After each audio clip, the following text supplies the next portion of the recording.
باب صید الکلاب والجوارح، کتے اور حملہ آور جانوروں کے ذریعے شکار کرنے کا بیان۔ ایک کلب معلم ہے، اگر کتے کو شکار کی ٹریننگ دی جائے، اس کو سکھایا جائے، اور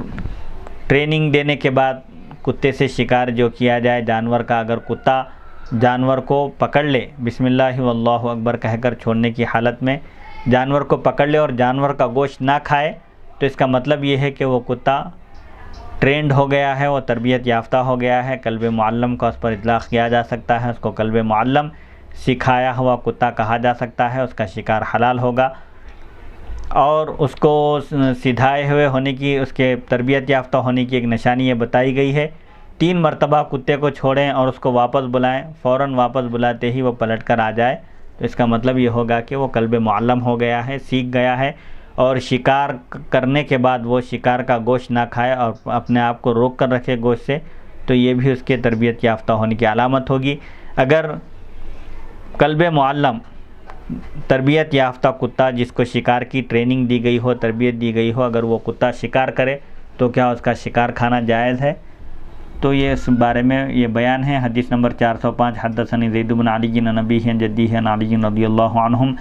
ان رجالا من طی سألوا النبی صلی اللہ علیہ وسلم عن صید الکلاب والجوارح وما احل لهم من ذلك وما حرم عليهم فانزل الله عز وجل يسألونك ماذا احل لهم قل احل لكم الطيبات وما علمتم من الجوارح مكلبين تعلمونهن مما علمكم الله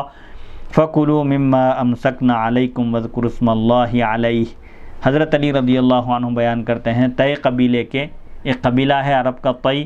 قبیلے کے کچھ افراد نے نبی کریم صلی اللہ علیہ وسلم سے کتے اور شکاری جانوروں سے شکار کرنے کے بارے میں پوچھا کہ کتے اور شکاری جانور اگر شکار کریں تو کیا ان کا کھانا حلال ہے، ان میں سے کیا حلال ہے اور ان کے لیے کیا حرام ہے۔ اس بارے میں جب مسئلہ دریافت کیا، پوچھا، تو اللہ تعالیٰ نے یہ آیت نازل فرمائی، لوگ آپ سے پوچھتے ہیں کہ ان کے لیے کیا چیز حلال ہے، تو آپ فرما دیجئے تمہارے لیے پاکیزہ چیزیں حلال کی گئی ہیں، اور وہ چیز جو تم اپنے حملہ آوروں کو، جانوروں کو سکھاتے ہو، اس چیز میں سے جو اللہ تعالیٰ نے تمہیں علم دیا ہے، جو وہ تمہارے لیے روکے تم اس میں سے کھا لو اور اس پر اللہ کا نام لو۔ یعنی شکاری جانور کو، کلب معلم کو چھوڑنے سے پہلے بسم اللہ واللہ اکبر کہہ کر چھوڑے، اب پھر وہ کتا، وہ حملہ آور جانور جو شکار کرے، وہ شکار اب حلال ہوگا۔ حدیث نمبر 406، وقال زید بن علی رضی اللہ عنہما لا یؤکل من صید الکلب والفہد والبازی والصقر اذا کان غیر معلم الا ما ادرکت زکاتہ لأن اللہ عز وجل یقول فکلوا مما امسکنا علیکم واذکروا اسم اللہ فانما احل اللہ لکم ما علمتم من الجوارح فتعلیم الکلب والفہد لا یأکل وتعلیم البازی والصقر ان یدعا فیجیبا۔ امام زید بیان کرتے ہیں، کتے، چیتے، باز اور شکرے کے شکار میں سے نہیں کھایا جائے گا جبکہ وہ تربیت یافتہ نہ ہو۔ اگر کتا غیر معلم ہو، تربیت یافتہ نہ ہو، چاہے وہ کتا ہو یا چیتا ہو یا باز ہو یا شکرا ہو یا کوئی اور پرندہ یا جانور ہو جس کے ذریعے شکار کیا جا رہا ہو، اگر وہ معلم نہ ہو، تربیت یافتہ نہ ہو، تو پھر اس کا شکار حلال نہیں ہے، ماں سوائے اس کے کہ جسے ذبح کرنے کا موقع مل جائے۔ ہاں، اگر یہ جانور جو غیر تربیت یافتہ ہیں، جنہیں شکار کی تربیت نہیں دی گئی، اگر وہ کسی جانور پر حملہ کر دیں، اس کو پکڑ لیں اور مالک کو یا شکاری کو اس کو ذبح کرنے کا موقع مل جائے، ان کے پکڑنے کے باوجود اگر ان جانوروں میں حیات ہو تو فوراً وہ اس کو اگر ذبح کر دے مرنے سے پہلے، تو پھر تب یہ حلال ہو سکتا ہے، کیونکہ اللہ تعالیٰ نے ارشاد فرمایا تم اسے کھاؤ جو انہوں نے تمہارے لیے روکا ہے، اور تم ان پر اللہ کا نام لے لو۔ یعنی وہ جانور جو غیر تربیت یافتہ ہیں، وہ شکار کرنے کے بعد اگر شکار کو ختم نہ کر دیں، شکار میں اگر جان ابھی باقی ہو اور شکاری کو ان کو ذبح کرنے کا موقع مل جائے، تو پھر وہ جانور حلال ہوں گے، ان کو کھانا جائز ہے۔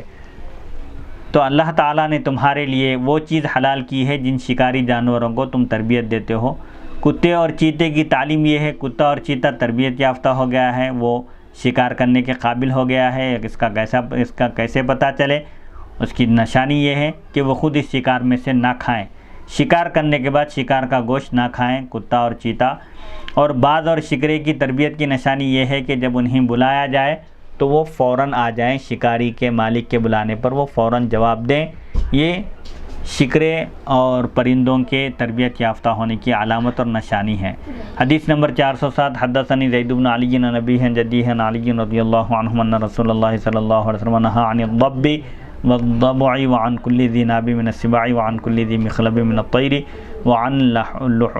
لحم الحمر الأهلية۔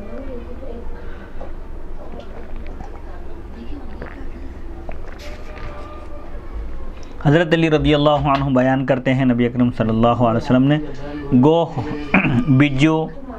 یعنی گھوڑ پوڑ اور ہر نوکیلے دانتوں والے درندے اور ہر نوکیلے پنجوں والے پرندوں اور پالتو گدھوں کا گوشت کھانے سے آپ نے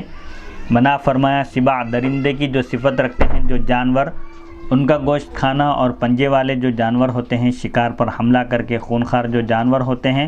ان کا گوشت کھانے سے شریعت میں منع کیا گیا ہے، کیونکہ گوشت کے صفات، جانوروں کے صفات پھر ایسا گوشت کھانے کی صورت میں انسانوں میں منتقل ہو سکتے ہیں، اسی لیے ان جانوروں کا گوشت کھانے سے منع کیا گیا۔ یہ ذبائح کا بیان تھا جو ختم ہوا حدیث نمبر 407 پر۔ اب آگے جو بیان ہے وہ ہے کتاب البیوع۔